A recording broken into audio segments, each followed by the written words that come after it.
verification and conflicting information, basics and beyond.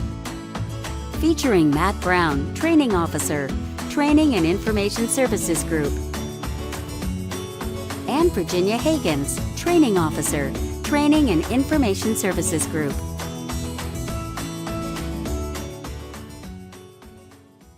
Welcome to this session on verification and conflicting information, basics and beyond. I'm Virginia Higgins, and I'll be giving this presentation with my colleague, Matt Brown. Verification is an important component of the federal Title IV aid administration process. Inevitably, mistakes happen when applicants fill out the FAFSA form.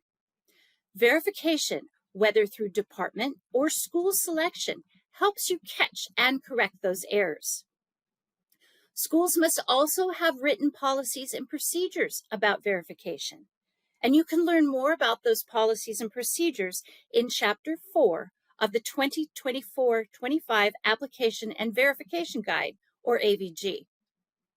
In this presentation, we'll also talk about conflicting information.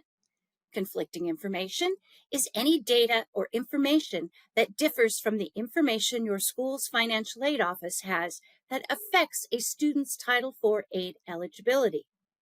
Again, your school must have adequate systems and policies in place to detect conflicting information. We'll discuss conflicting information further later in this presentation. In this session, we will review the verification requirements for 24-25 and 25-26. We will also give an overview of some situations that are not award year specific, review some special cases that you might encounter during the verification process, and provide information on conflicting information and its relationship with verification. We also have a few verification and conflicting information scenarios to go through, and we will leave you with plenty of resources. While we are already in the midst of 24-25 verification, let's do a review of the updates and information that needs to be verified for the 24-25 award year. So let's quickly review some of the verification updates for 24-25. We continue to use the same selection methodology for financial and identity verification. There were no significant changes to the verification tracking groups, the items required, or documentation needed. The big change that does affect verification is instead of having the IRS data retrieval tool, the DRT, to transfer tax data as in prior years, federal tax information, or FTI, is now directly transferred from the Internal Revenue Service, or IRS, via the Future Act Direct Data Exchange, FADDX, to a student's FAFSA form as long as consent by the applicant and/or contributor was received. FTI data is considered verified. Schools will not have to collect a student's tax return, a transcript, or a signed copy of their 2022 income tax return if FTI was successfully transferred from the IRS to the student's application and was not changed. Verification for confined or incarcerated applicants was new for 23-24 and will be discussed later in this session. For more information on the changes to 2024-25, see the Dear Colleague letter, Gen 2311, FAFSA Simplification Act Changes Implementation 2024-25. We continue to use the same verification tracking groups, V1, V4, and V5, as in the previous year. For V1 standard and V5 aggregate, the required documentation needed is dependent on the applicant's tax filing status and dependency status. Tax filers must submit their financial information for 2022 You can view the documentation required for tax filers in the September 19, 2023 Federal Register Notice, Free Application for Federal Student Aid, FAFSA information to be verified for the 2024-2025 award year. Now, remember, if FTI has been transferred over and used, verification of income information is not required. Now, what do we mean by tax filers with unique circumstances? Well, for a student or the parent of a dependent student who filed a 2022 joint income tax return and whose income is used in the calculation of the applicant's student aid index, and who at the time the FAFSA was completed was separated, divorced, widowed, or married to someone other than the individual included on the 2022 joint income tax return. We'll go over some of these situations later in this presentation. Note that the collection of documentation to verify income earned from work is also used to determine if the applicant and the applicable spouse or parent was required to file a U.S. income tax return for the 2022 tax year. IRS Publication 17 outlines the rules governing the filing of federal tax returns and is often used to determine if an individual was required to file a tax form. Non-tax filers, or those that have not filed under IRS rules and are not required to file, must submit a signed, dated statement certifying that they are not required to file a 2022 tax return and the sources and amounts of other earnings, income, or resources. If they do not have an SSN, ITIN, or EIN, include that information in the statement.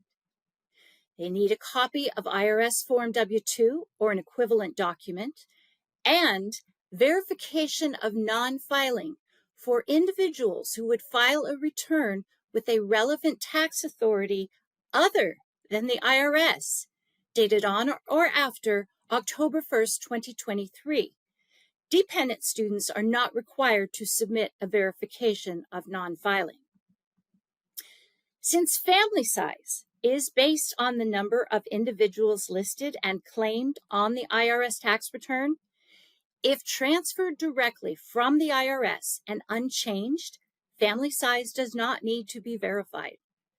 However, when information is not transferred from the IRS, or if the applicant updated their family size when presented with the opportunity to do so on the FAFSA form, documentation is required for verification. You would need to request a statement signed by the applicant, and if the applicant is a dependent student, by one of the applicant's parents, that lists the name and age of each family member for the 2024-2025 award year and the relationship of that family member to the applicant. Verification of family size is not required if, for a dependent student, the family size indicated on the ICER is 2 and the parent is single, separated, divorced, or widowed, or the household size indicated on the ICER is 3 and the parents are married, remarried, or unmarried and living together, or for an independent student, the family size indicated on the ICER is 1 and the applicant is single, separated, divorced, or widowed, or the household size indicated on the ICER is 2 and the applicant is married or remarried. Identity and statement of educational purpose must be verified for students in verification tracking groups V4 custom and V5 aggregate. An applicant should appear in person and present the documentation to an institutionally authorized individual to verify the student's identity. An expired, valid, government-issued photo identification, such as a driver's license, non-driver's identification card, other state-issued identification, or a U.S. passport.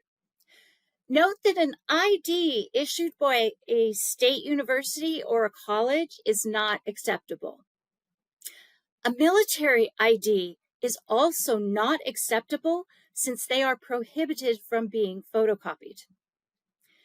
The institution must maintain an annotated copy of the unexpired, valid government-issued photo identification that includes the date the identification was presented and the name of the institutionally authorized individual who reviewed the identification, and a signed, using a wet signature, statement of educational purpose using the exact language as supplied in the Federal Register posted on September 19, 2023.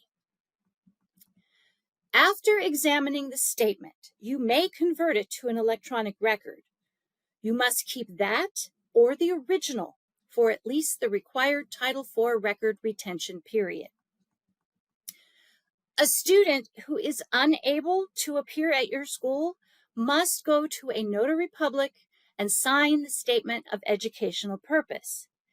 They must then submit to your office that statement, again with the wet signature, a certification from the notary that they appeared before the notary and presented a government-issued photo ID confirming their identity and a copy of the same ID. Now let's go over some updates for verification for the 2025-26 award year. As summarized in the Dear Colleague Letter Gen 2410, published on September 4th, 2024, the process for verification in 2025-26 will remain largely unchanged from the process for 2024-25. As was the case in 24-25, FTI transferred via the FADDX to a student's FAFSA form is considered verified. Therefore, schools will not have to collect a student's tax return transcript or signed copy of their 2023 income tax return if FTI was successfully transferred from the IRS on the student's application. The verification tracking groups, items, and required documentation will remain the same. The verification requirements for confined or incarcerated applicants remains the same as they were for 24-25. Now, as a reminder for the 25-26 award year, we are looking at 2023 tax data. Keep this in mind when you are asking for required documentation for verification of 25-26 FAFSA information. The Federal Register from September 4th, 2024 is a great resource to review for guidance on the information to be verified and the required documentation for 2025-26. There is one change for 2025-26 that I want to mention. Remember that if someone is selected for verification tracking groups V1 or V5, their family size must be verified.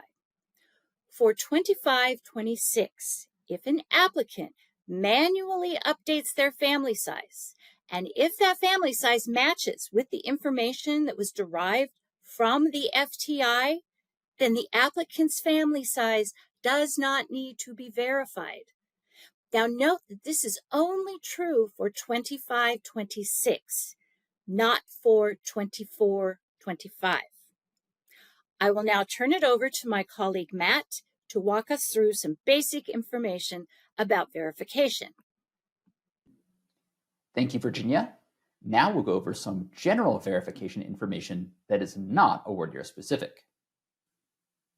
In typical award years, schools receive a small number of subsequent ICERs that are selected for verification because they are flagged for possible fraudulent activity. In these situations, schools must complete the V4 or V5 verification process and verify the student's identity and determine their eligibility for Title IV funds. However, because the identity verification selection process for potential fraud is delayed, subsequent ICERs with applicable verification tracking flags will not be available to schools until later. To prevent the possibility of awarding and dispersing aid to individuals who are suspected of identity fraud for the 24-25 award year, the department will send a report containing a list of students who should undergo identity verification to institutions' FTI mailboxes. A new SAIG message class, AHSI 250P, was created to identify this report. The file, which is cumulative, will be delivered to SAIG mailboxes every 2 weeks. Schools may use this file to identify applicants and request acceptable documentation to complete V4 or V5 verification. Once you complete verification for a student, you should proceed with awarding and dispersing. Even though reporting the results through the FAFSA Partner Portal or FPP has been delayed, it is important to note that you must review the lists when your school receives them, complete verification for those students who have been selected, and begin awarding and dispersing aid to eligible students. You should not wait until results reporting is available through the FPP. If you are looking for more information on identity verification, please review the electronic announcement General 2484.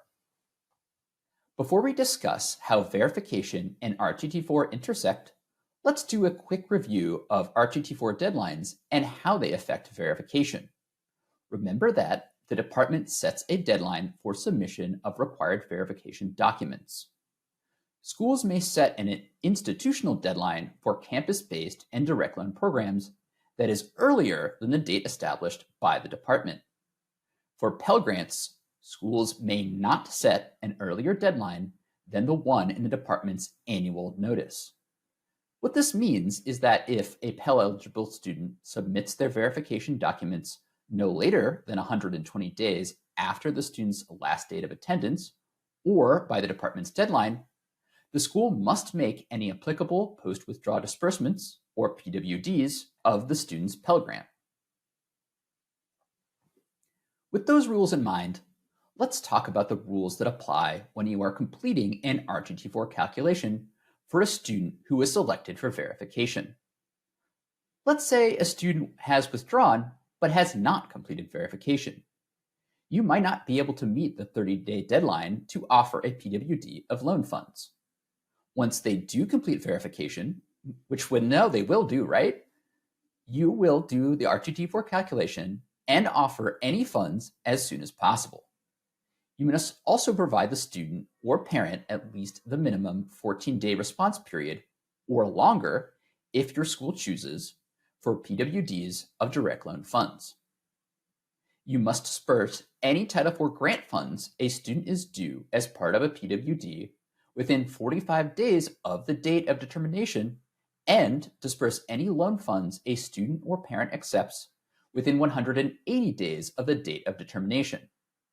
Any grant funds the school will use to cover institutional costs can be dispersed within 180 days.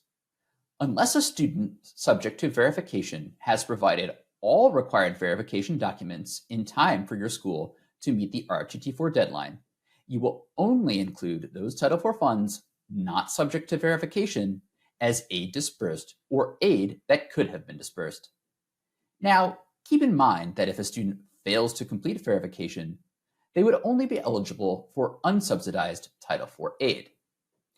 If a student fails to provide all required verification documents in time for the school to meet the RTT4 deadline, but later provides those documents prior to the applicable verification deadline, the school must complete the verification process and perform a new RTT4 calculation, including the Title IV aid that could have been dispersed to the student. Let's delve a bit deeper into some of the situations you might encounter when dealing with students who are selected for verification and then withdraw. What happens when a student is selected for verification after receiving a disbursement? You might run across a student who received a disbursement based on a valid ICER or FAFSA submission summary, but was not initially selected for verification. Then you receive a subsequent ICER where they are now selected for verification. Let's say that the student is no longer in attendance when selected, they will not re-enroll for the award year, and no further disbursements will occur. In this situation, you are not required to perform verification. However, your school can choose to do so.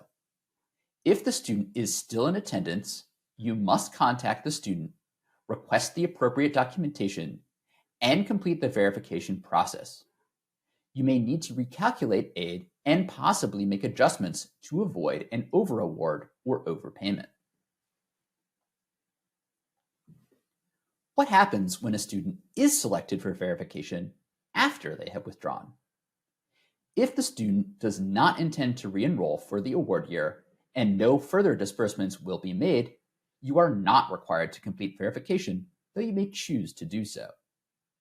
If you choose not to complete verification in this situation, you do not have to fully return need-based Title IV funds that were dispersed before the student withdrew, but you cannot make any PWDs to the student unless verification is completed.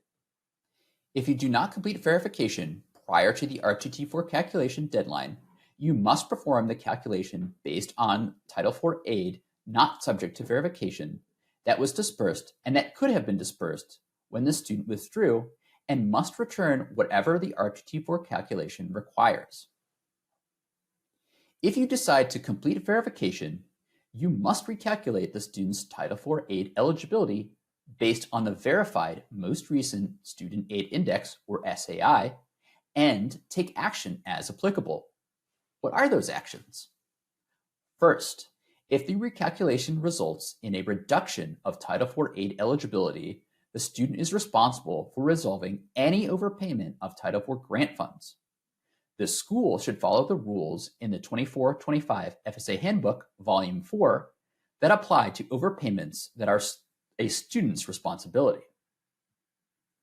Second, you must do a new RTT4 calculation.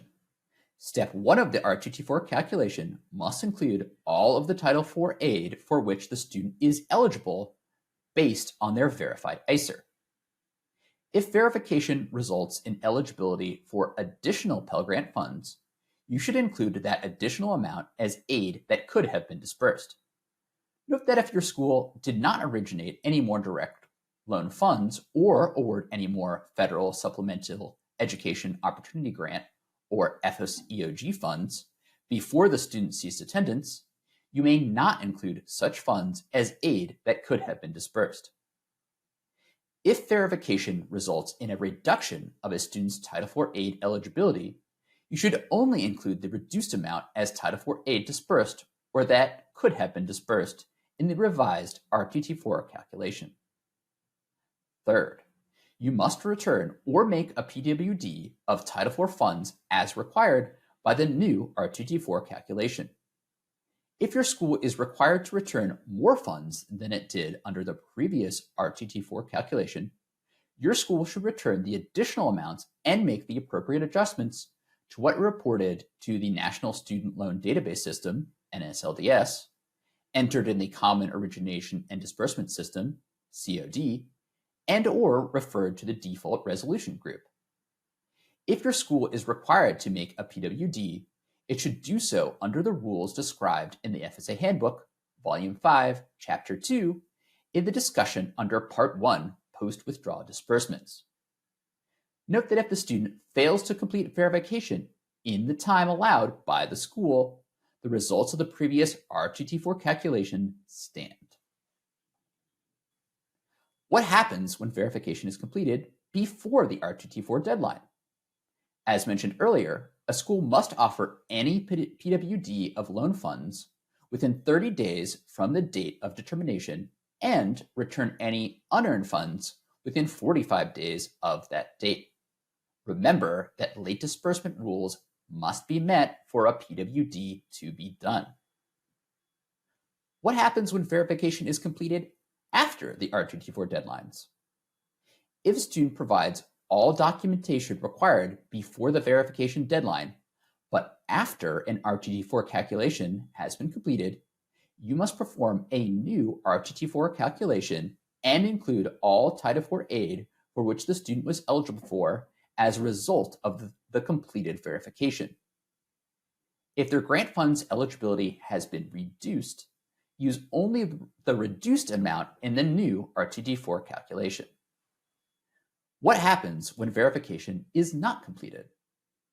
If a withdrawn student does not complete the verification process and meet the RTT4 deadlines, you will only include the Title IV aid that was not subject to the verification process. If a student fails to provide the required documentation in time for your school to complete verification and RTT4 by the deadlines, the student is responsible for returning any Title IV funds subject to verification that were dispersed prior to their selection for verification. As I previously mentioned, a student who does not complete verification may still be eligible for unsubsidized Title IV aid. Interim disbursements are disbursements that a school can make prior to completing verification for a student. Generally, this is only done in extreme cases. For example, a student who is attempting to provide documentation, but there is a delay in receiving it. If you have no reason to question the accuracy of the information on the FAFSA form before you complete verification, you may do an interim disbursement. When is this allowed? Interim disbursements are allowed either prior to completing verification or after verification, but before receiving the corrected FAFSA submission summary or ICER. What are your available options?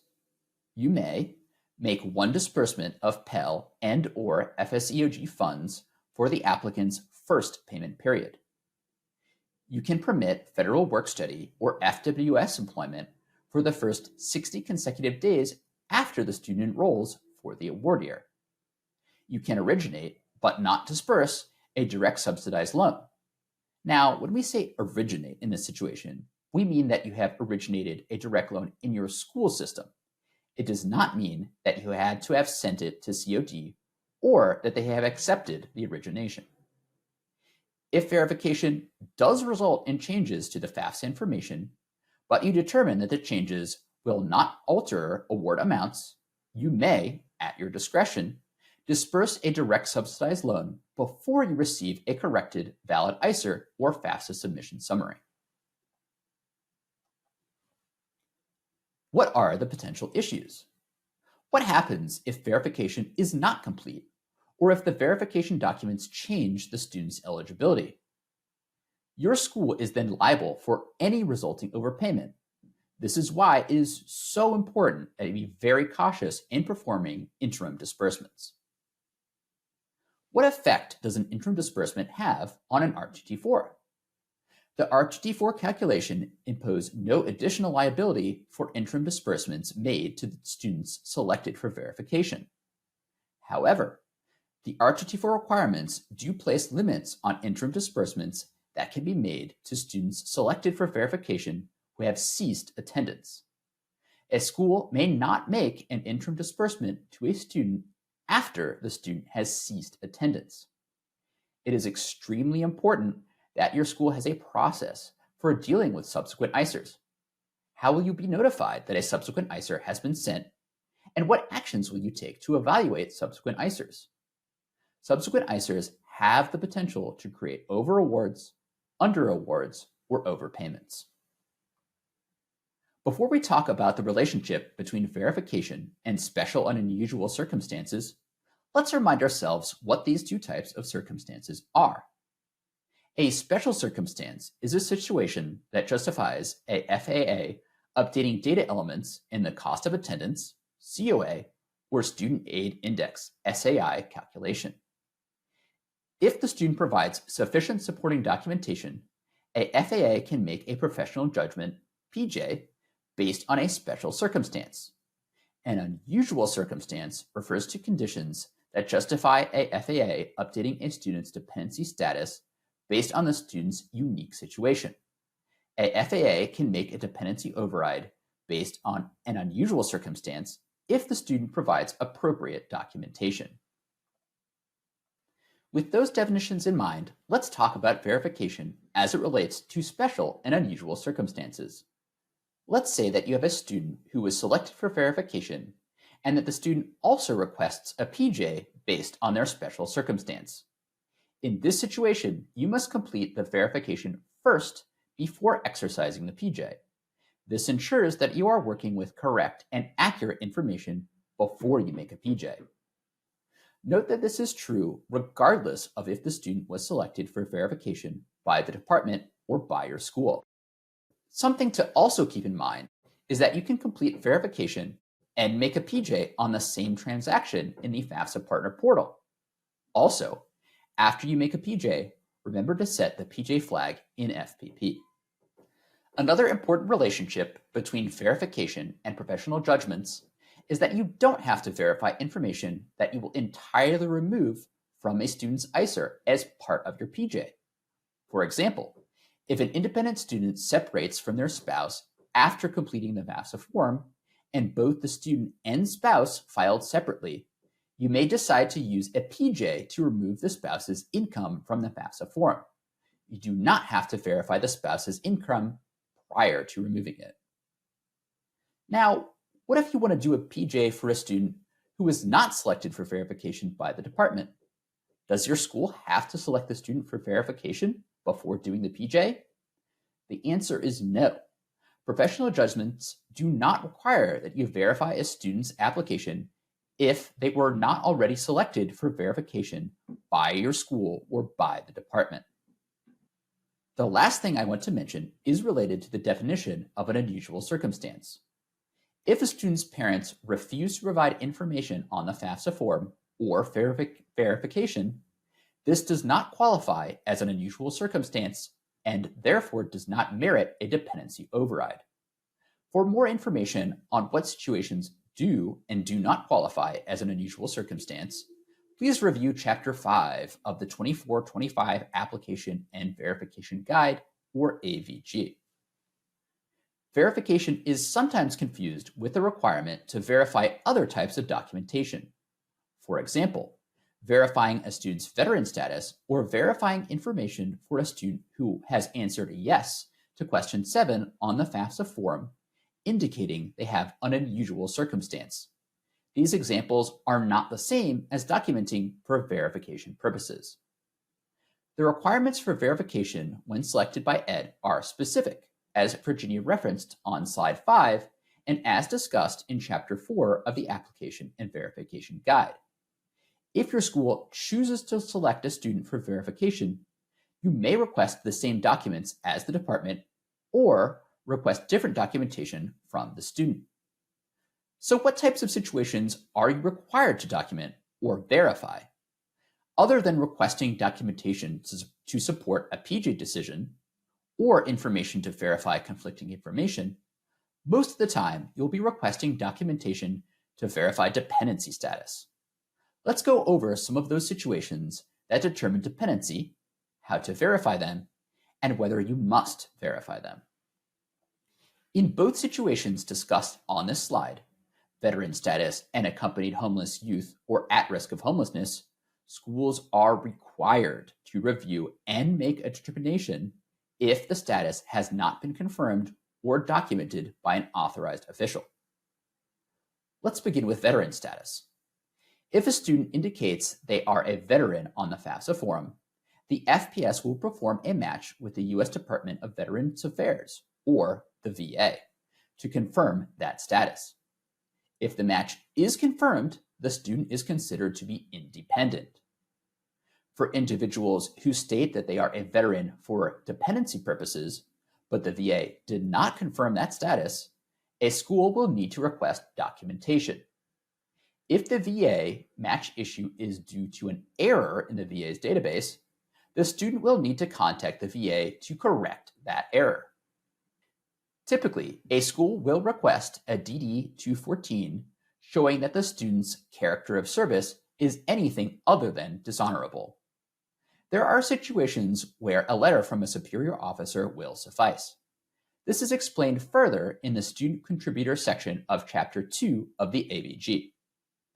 If a student is not a veteran, they must correct their response on the FAFSA form and have at least one parent complete the parent contributor section of the form. Now we'll talk about unaccompanied homeless youth or at risk of homelessness. If at any time on or after July 1st, 2023, a student is determined to be an unaccompanied youth who is homeless or at risk of being homeless, or is self-supporting and at risk of being homeless, the student is considered to be independent. If a student self-certifies on the FAFSA form that they have this determination from an authorized official, schools are not required to request documentation from the student. These students are not considered provisionally independent students. If they indicate that they have a determination by one of the authorized entities, they can complete the FAFSA form without parent information as an independent student. However, your school may choose to request documentation even though it is not required, but it must be from one of the authorized entities. If a student has received a documented determination from one of these authorities, your school must not request additional documentation, proof, or statements unless you have conflicting information about the student's status. So what are these sources? They are a local educational agency homeless liaison or designee as designated by the McKinney-Vento Homeless Assistance Act, the director or designee of an emergency or transitional shelter, street outreach program, homeless youth drop-in center, or other program serving individuals who are experiencing homelessness, or the director or designee of a federal TRIO program or Gating Early Awareness and Readiness for Undergraduate Program grant, also known as a Gear Up grant, or a financial aid administrator at another institution who documented the student's circumstances in the same or a prior award year. This documentation can be provided through a documented phone call, a written statement, or a verifiable electronic data match. Let's say you have a student who has indicated on the FAFSA form that they are an unaccompanied homeless youth, but they have also indicated that they do not have a determination from one of the authorizing officials. In this case, the student will follow the same FAFSA flow as a provisionally independent student to allow them to complete a FAFSA form without parental information. For these cases, your school must make a case-by-case determination of homeless youth status based upon a written statement from or a documented interview with the student that confirms that they are an unaccompanied homeless youth or unaccompanied at risk of homelessness and self-supporting. For other situations like orphan, foster child, ward of the court, or emancipation and legal guardianship, schools may choose to self-select the student for verification and request documentation.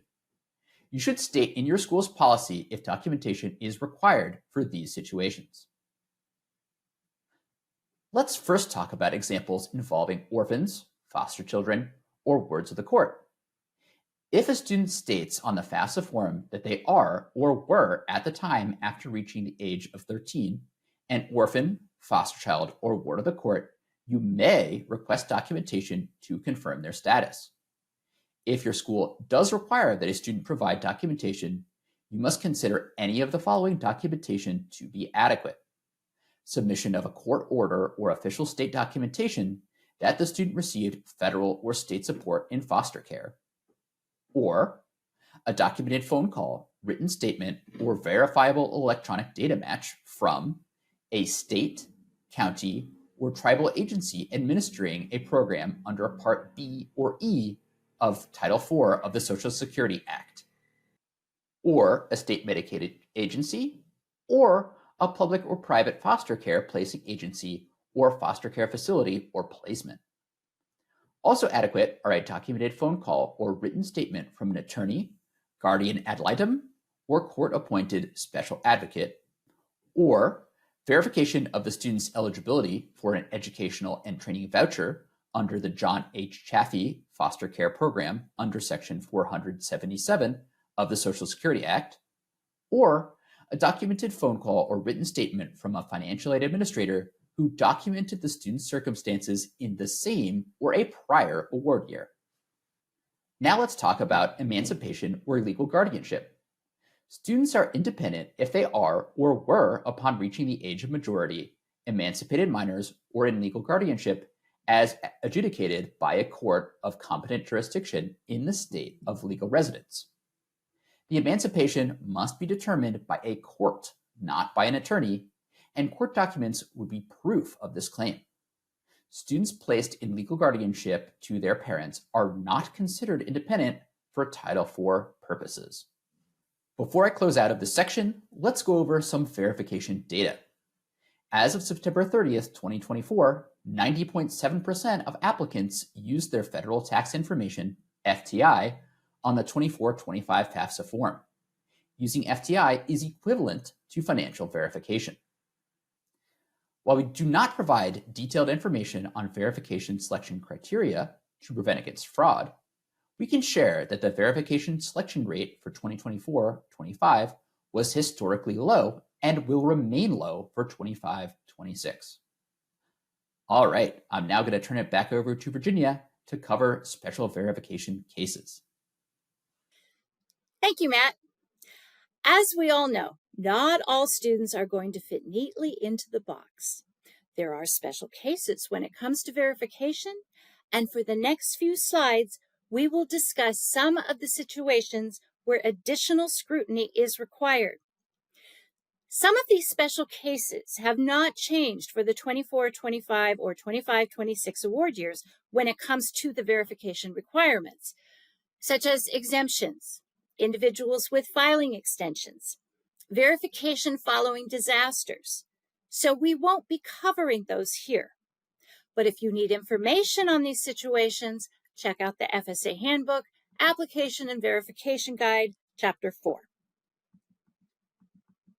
On July 1st, 2023, confined or incarcerated individuals enrolled in approved prison education programs, or PEPs, became eligible for federal Pell Grants.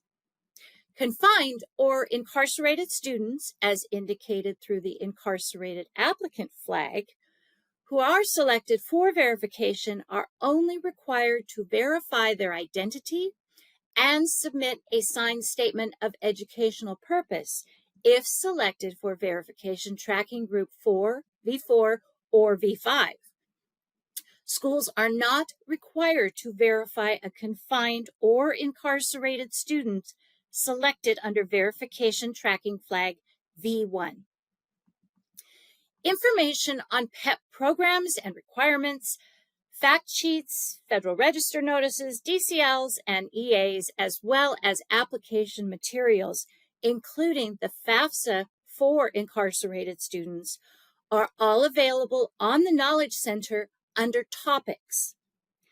DCL Gen 2305 described both new and revised program definitions, gave general requirements for an eligible PEP, and provided other important information. There is also a learning track on PEP located on the FSA training site, fsatraining.ed.gov. You can find it under Learning Tracks, Grants, and Work Study. While there are no changes on how to deal with joint filers who are no longer married for either the 24-25 or 25-26 award years, it is important that you understand how to calculate income and taxes paid from a joint tax form to the individual's income and taxes that they would be responsible for. It involves more than just dividing those amounts in half. So let's discuss joint filers that are no longer married. Since tax information is based on the prior year, for the 2024-25, the tax year is 2022, and for 2025-26, the tax year is 2023, you may run across a student or parent who is now widowed, divorced, or separated since filing their 2022 or 2023 tax return. In these cases, you may need to determine the individual's income and taxes paid using the joint return, W-2 forms, or any other equivalent document. The applicant will need to provide you with certain documentation so the appropriate amounts can be used in the calculation. This could be a tax transcript from the IRS or other relevant tax authority that lists the tax information for 2022 or 2023, or a copy of the income tax return and applicable schedules for the applicable tax year, and a copy of a W-2 for each source of employment income received in that tax year or an equivalent document. Now, if a tax return is used, it must be signed by at least one of the filers. Once you have this information, you will need to calculate the appropriate AGI for the applicant by adding the income amounts from the W-2 forms to any other income that can be extracted from the joint return. For interest or business income earned on joint accounts, you will use an assessment of 50%. You will use the same procedure for business or farm profits or losses. If the AGI on the joint return was adjusted, you will reduce the individual's AGI by the portion of the adjustment that applies solely to the individual. If the asset or income is attributable to only one parent, it does not need to be split. Once you have the individual's AGI, you will need to determine the individual's taxes paid. And you can do this by either using the tax tables, which is the preferred method, or a proportional distribution. If you decide to use the tax tables to determine their individual taxes paid, locate the appropriate tax table or tax rate schedule for the tax year and calculate the amount of tax that would have been paid if a separate return was filed. Or you can use the proportional distribution method.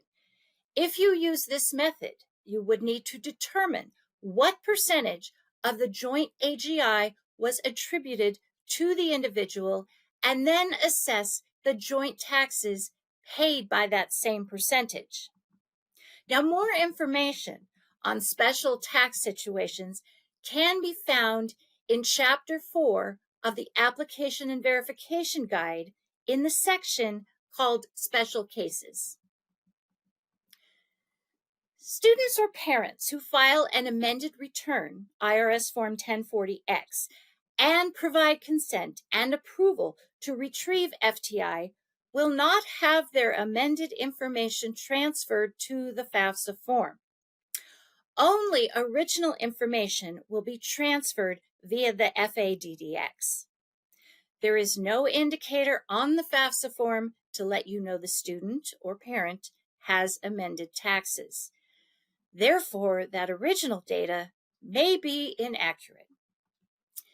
If you are aware of an amended tax form, you are required to request appropriate documentation, update or correct the FAFSA form as needed, and make sure you check the PJ flag on the ICER if a change is made. In terms of documentation, you must request a signed copy of the individual's 1040X form and one of the following: an original income and tax information from the IRS as reported on an ICER record with all tax information from the original tax return, or a transcript obtained from the IRS that lists 2022 or 2023, depending on the award year, that tax account information of the tax filer or filers, or a signed copy of the 2022 or 2023 IRS Form 1040 and the applicable schedules that were filed with the IRS. Now, there may be instances when a student, spouse, or parent did not file a 1040X with the IRS, but had their tax and income information amended by the IRS. In such a case, you may accept one of the items I just mentioned, plus documentation showing the IRS's changes. Now, if the applicant is selected for verification and you are aware that the applicant or a contributor has filed an amended return, you must use the amended return information to complete verification. However, you are not required to confirm whether an amended return was filed as part of the verification process if you are not previously aware of such filing. You may still consider the FTI transferred from the IRS to be verified if you have no reason to believe the applicant or a contributor filed an amended return. Now, there is one exception to the requirement of updating or correcting an applicant's FAFSA form in the case of amended returns. The department acknowledged inconsistent tax data received via the FADDX for FAFSA forms processed prior to May 1st, 2024. Now, this issue was outlined in electronic announcement Gen 2429 that was published April 1st, 2024. Specifically, in cases in which taxpayer information was updated through an amended tax return or other adjustments, the FADDX was transferring the most recent AGI and filing status and the original values for other tax return elements. The IRS updated the FADDX to include consistent tax data from the taxpayer's original tax return, and the department reprocessed ISR records impacted by this issue. For these reprocessed records only, you are not required to update or correct the applicant's FAFSA form based on an amended tax return. So refer to electronic announcement Gen 2449 for information on identifying reprocessed ISRs. In verification, we mention non-tax filers quite a bit. Now, non-tax filers for federal student aid purposes are all applicants who have not and do not need to file a U.S. tax return. This includes those who did not meet the threshold for filing taxes, as well as those who are not required to file U.S. tax forms because they are residents of another country, a U.S. territory or commonwealth, or the freely associated states, which includes the Federated States of Micronesia, the Republic of the Marshall Islands, and the Republic of Palau. Depending on the location and type of school, you may frequently, or not so frequently, run across this situation. We discussed earlier, back on slide 5, what documentation is required for all non-tax filers for verification purposes. A student and or parent's citizenship status, place of legal residence, and the place they earned money from determine if they have to file both a U.S. tax return with the IRS and a U.S. territory tax return or foreign tax return. Documentation from a foreign country, U.S. territory, or Commonwealth, or the Federated States of Micronesia may differ as to whether they will have a tax return or just a wage and tax statement that is similar to a W-2 form. On studentaid.gov, you can find the guidance we have posted for individuals who file taxes with a U.S. territory. A link is provided in the resources section of this presentation. Depending on the foreign country, U.S. territory, or Commonwealth, where the taxes were filed, you may need to have the tax form translated. How you do this is up to your institution, but you may not charge the applicant for the translation service. Monetary units must be converted to U.S. dollars using the published exchange rate in effect for the date nearest to when the FAFSA form was completed. You can find the exchange rate at federalreserve.gov. There is a link on this slide and in the resources section that takes you to the release dates of the exchange rate. You'll be able to choose a week that best coincides with the completion of the FAFSA form. Your school cannot require a tax transcript from a foreign or non-U.S. tax authority to complete verification if it will cost the taxpayer any amount of money to obtain it. If the tax transcript is not free, the school can accept a signed copy of the applicable income tax return that was filed with the taxing authority to complete verification. For the case of victims of IRS tax-related identity theft, there is a difference between 2024-25 and 2025-26. For 24-25, for an individual to verify that they are a victim of IRS tax-related identity theft, they need to obtain a tax return database view transcript, or a TRDBV, and they must provide a signed and dated statement indicating that they were a victim of identity theft and that the IRS is aware of their situation. Now, the department is aware that TRDBV transcript requests can take a long time to process, sometimes up to a year. So we have introduced some flexibility into this requirement. Individuals must first attempt to obtain a TRDBV transcript. If unsuccessful, they may instead submit a copy of their tax return or another official IRS transcript or equivalent IRS document, if it includes all the income and tax information that is required to be verified. If a school has no reason to doubt that the individual is a victim of IRS tax-related identity theft, or that the tax return or other official IRS documentation is accurate, then the school can accept the alternate documentation instead of the TRDBV transcript. Because of the issues with obtaining a TRDBV transcript, the department modified the acceptable documentation for 2025-26. Instead of the TRDBV transcript, individuals are required to provide a signed copy of their 2023 income tax return and applicable schedules that they have filed with the IRS. Additionally, victims of tax-related identity theft must also provide an IRS 4674C letter, which is a letter from the IRS that acknowledges the identity theft.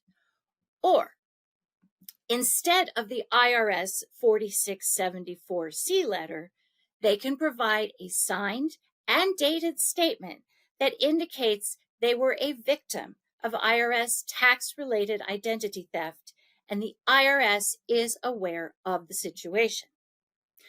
Okay, so now I'm going to hand this back to Matt to cover the next few sections. Thank you, Virginia. Now we are going to switch gears and talk about conflicting information and its relationship to verification. Schools must have an adequate internal system to identify conflicting information, regardless of the source of the information or whether the student was selected for verification that would affect a student's eligibility for Title IV aid.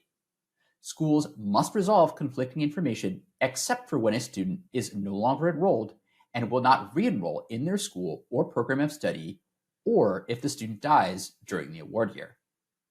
If a student re-enrolls in a program later, your school is obligated to resolve any prior conflicting information.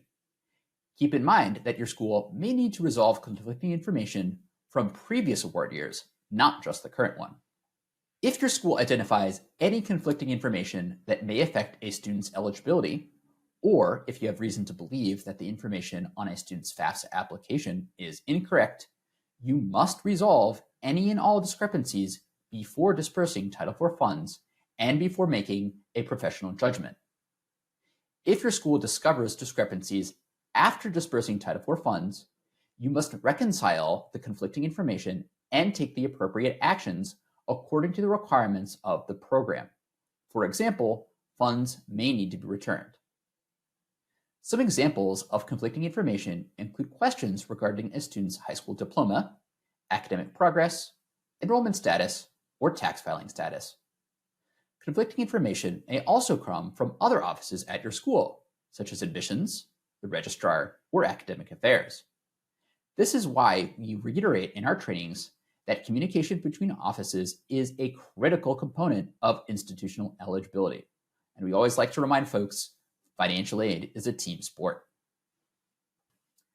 The department has received multiple questions from schools asking if certain scenarios count as conflicting information. For example, in instances where both FTI and manually entered tax and income information are on the same ISER, but the manually entered information was used to calculate the student's SAI, is this an example of conflicting information? The answer is, it depends. To get to the bottom of this, let's dig deeper with some actual scenarios we've received from schools. Using marital status as an example, let's say that the parental marital status on the ISER is self-reported as divorced, but the ISER also has FTI indicating a tax filing status of married filing jointly. In this example, the self-reported data is the correct data and should be used for the SAI calculation and to determine Pell eligibility.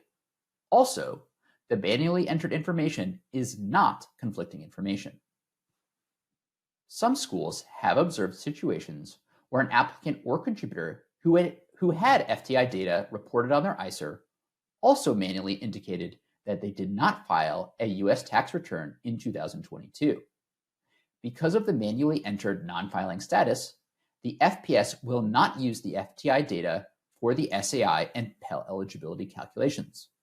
If this occurs, and the FTI data on the ISER indicates that the individual did in fact file a U.S. tax return, but the FTI was not used in the SAI calculation, then schools should consider this as conflicting information that must be resolved. To resolve the scenario, the school must confirm the student's or contributor's tax information by requesting documentation from the student or contributor. The documentation the school should collect include either an IRS tax return transcripts or signed copies of the 2022 income tax return and applicable schedules. The school must then use the collected documentation to correct the conflicting financial information and submit a correction through the FAFSA Partner Portal, FPP. Schools must update all the manually entered data fields associated with the financial and tax information. For example, the tax filing status, AGI, foreign income excluded from taxation, pension rollovers, IRA rollovers, and earned income tax credit. While this action is not a professional judgment, the school must set the PJ flag in FPP to force the FPS to use the manually entered financial and tax information in the SAI calculation. Note that just changing the tax filing status from did not file to filed in FPP is not enough to trigger the FPS to use the FTI in the SAI and Pell eligibility calculations. Another scenario is where the amount of taxable grants and scholarships that an individual manually reported on the FAFSA form are equal to the individual's AGI. While uncommon, it is possible for a student or contributor's only source of taxable income to be grants, scholarships, or AmeriCorps benefits. In this scenario, it is up to the school to utilize the information available to them to determine whether this is an example of conflicting information. If the school determines that there is conflicting information, they must take action to resolve it. For additional information on these questions and scenarios, please review the EA General 2471. Now let's review some examples that do not count as conflicting information. Electronic Announcement EA General 2429 and General 2428 respectively discussed issues that resulted from data received from the FADDX on the FAFSA form and FPS calculation errors that affected the FPS. EA General 2471 expanded on those EAs by outlining issues that are not considered conflicting information for the 24-25 award year. Let's talk about those issues. There was an issue with education tax credit data that was transferred via the FADDX prior to March 30th, 2024. The department reprocessed all the impacted records and the IRS updated the FATDX to include the corrected data for all future applications. There were discrepancies regarding amended and updated tax return data transferred via the FATDX. We talked about this earlier on the slide about amended tax returns, but we're going to talk about it a bit more here. In cases where taxpayer information was updated through an amended tax return or other adjustment, the FATDX transferred the taxpayer's most recent AGI and filing status, but the original values for other tax return elements. The department reprocessed all impacted records, and the IRS also updated the FATDX to transfer original tax data only.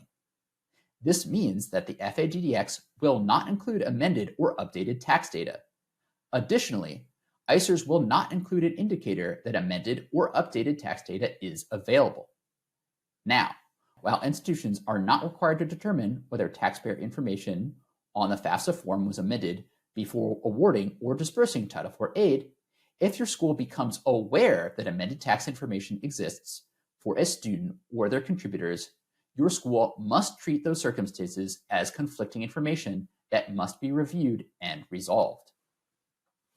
There are discrepancies between the instructions on the FAFSA form for individuals who must manually enter their income taxes paid and the data that is transferred from the IRS through the FATDX.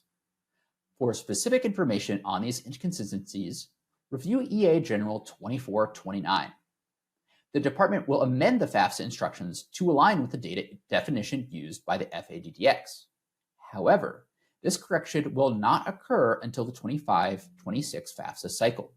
Therefore, if applicants or their contributors who are directed to manually enter income taxes paid and education credits on the FAFSA form follow the 24-25 instructions, they are not considered to have reported incorrect or conflicting information. The department will continue to communicate about any known issues that impact FAFSA records due to FPS calculation errors. These known issues are not considered conflicting information. We've identified records affected by these known issues and, as appropriate, have reprocessed them. For a complete list of known issues, their status, and their assigned reprocessing reason codes, please review the Technical Frequently Asked Questions and Known Issues document linked on this slide. All right, I'm going to close my section with some scenarios. Some of these scenarios are related to conflicting information, while others are about verification. For our first scenario, Leo's father's FTI was transferred from the IRS into his son's 2024-25 FAFSA form. In our system, the FTI indicated that the father's tax filing status was married filing jointly, so the FAFSA form asked Leo's father if he filed his 2022 tax return with his current spouse. Because he responded no, the form prompted Leo's father to enter his tax information manually. The FPS then used the manually entered information, not the FTI, to calculate Leo's SAI and determine his Pell eligibility. Now Leo's ICER has both FTI and manually entered tax information. Is this an example of conflicting information? No, this is not conflicting information. When an applicant or contributor has FTI transferred from the IRS that indicates that their tax filing status is married filing jointly, the FPS asks the user if they filed their tax return with their current spouse. If the user answers that they did not file with their current spouse, they are prompted to manually enter their tax information. As a result, both FTI and manually entered tax information will appear on the ICER, and the manually entered information is used to calculate the SAI and determine Pell eligibility. The manually entered information was correctly used for the calculation and determination and is therefore not conflicting information. For this scenario, Shelby is an independent student who was selected for verification by the department under Verification Tracking Group V1. When Shelby's school looks at her ICER, they can see that it contains FTI data from the IRS, but Shelby also manually indicated that she did not file taxes. Can Shelby's school use the FTI data for verification purposes and consider her financial information as verified? The answer is no. The FTI data cannot be considered verified in this example. This is because when an applicant manually indicates that they did not file taxes, the FPS does not use the FTI in the SAI and Pell eligibility calculations. This situation is an example of conflicting information that must be resolved, regardless of whether or not Shelby was selected for verification. I hope you found these scenarios helpful. I'm now going to turn it back over to Virginia to close us out. Thank you, Matt. We're going to close with some useful resources that will be useful if you are looking for additional information on any of the topics we covered during today's presentation. We've included links to the resources we mentioned on previous slides. We've also broken out the links by topic area. We aren't going to cover every resource, but they are available to you when you download the slides for this presentation. Here we have some of the verification resources available for both the 24-25 and 25-26 award years. On this slide, you will find additional resources on identity verification reporting, verification in R2T4, and from the FSA handbook, information on special and unusual circumstances related to verification. And here we have resources on verifying confined or incarcerated individuals for those schools that participate in PEP, as well as information on handling those special cases that you will run across. And on our final resources slide, we have information on non-U.S. tax filers that is available on studentaid.gov. We finish up with a few resources on conflicting information. Now, we have answered some questions during the presentation, but if you have other questions later, please contact us through Partner Connect. Thank you.